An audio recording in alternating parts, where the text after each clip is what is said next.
The story of Annabelle is not merely a tale of terror, it's a fascinating case of modern folklore that has successfully transitioned from private demonology to a powerful cultural and economic engine.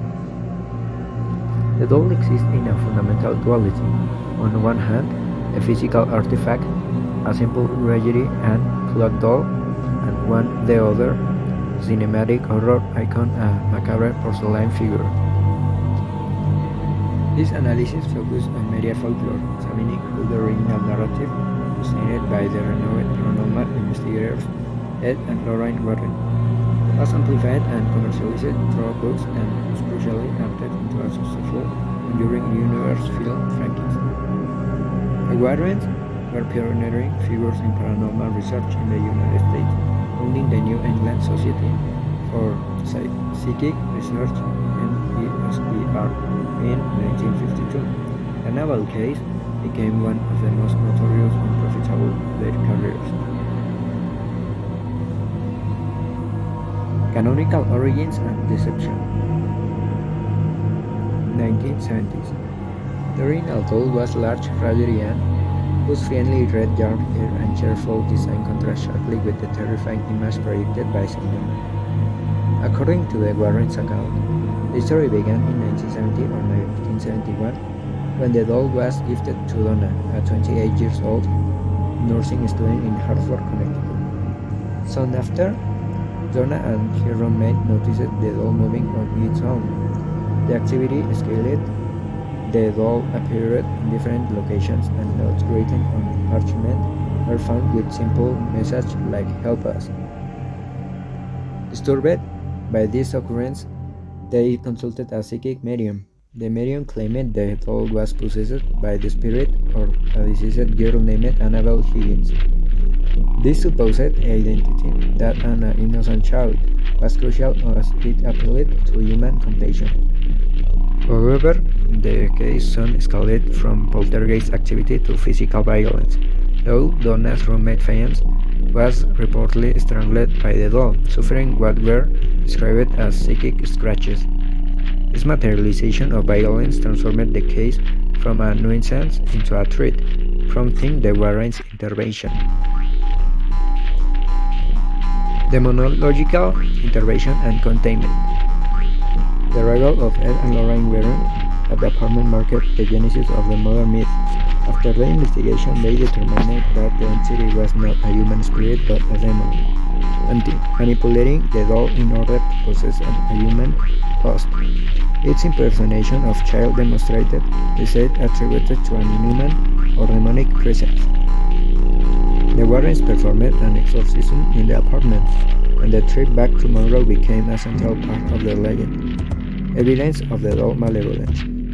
Ed and Lorraine reported feeling a special kind of hatred. Their car allegedly experiences multiple mechanical failures, such as steering loss and brake malfunction, which ceased only after Ed sprinkled the doll with holy water and made the design of the cross. To stop the ongoing activity, the doll was confined in blessed glass case inside the Warrens' Occult Museum, located in their home's basement in Monroe, Connecticut. The display case bears the description, "Warning, positively do not open." The myth and scientific skepticism. The Annabelle legend was solidified and widely circulated after the 1980 publication of the demonologist.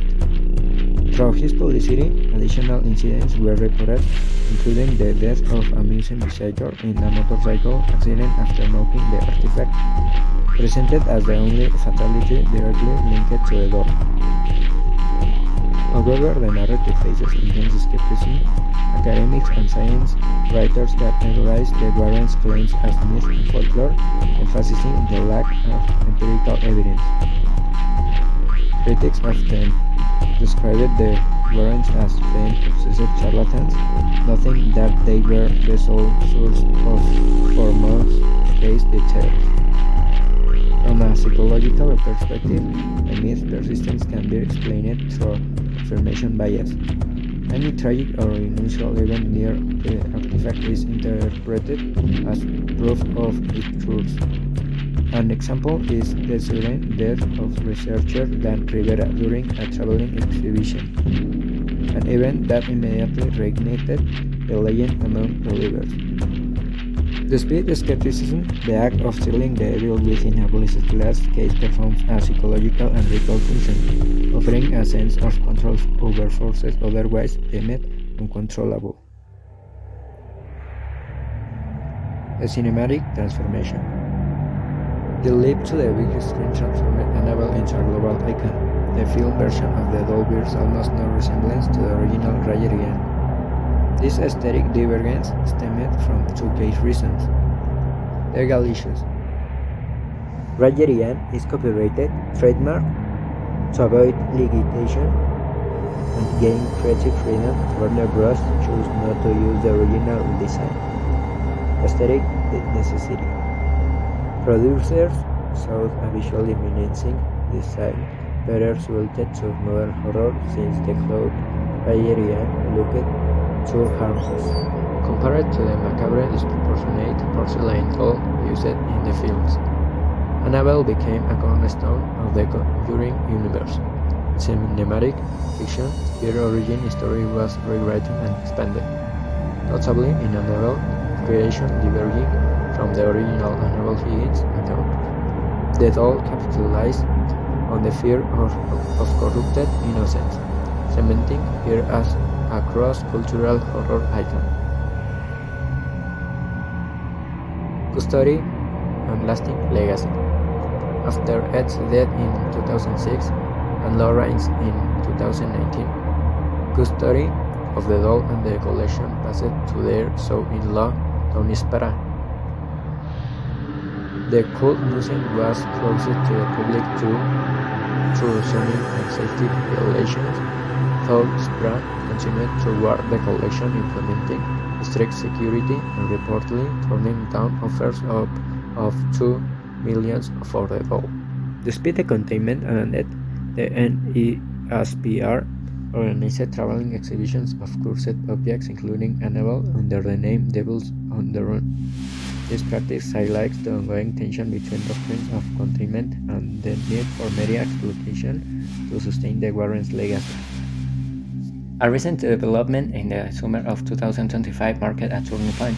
Comedian Matt Reeves and YouTube creator Elton Casti announced they had obtained legal custody of the collection, including Annabelle, for at least 5 years.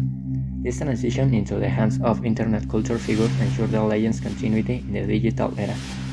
The new custodians plan to reopen the museum with public tours, consolidating Annabelle as a cultural artifact, beloved both for her supposed demonic power and her immense entertainment potential.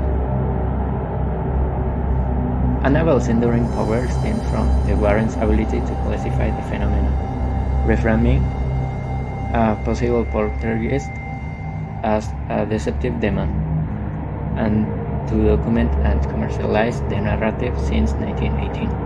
Today, the doll exists simultaneously as a rag toy, a demonological containment object, and a highly profitable cinematic entity. Her symbolic power far exceeds any empirical evidence of possession. Annabelle's significance lies not in whether she was truly possessed, but in how effectively her carefully constructed legend has been used to shape one of the most lucrative and culturally influential horror franchises of the 21st century. The doll's confinement in a glass case functions as a performative spectacle, preserving the boundary between the ordinary world and the world of horror, an inexhaustible source of media fascination.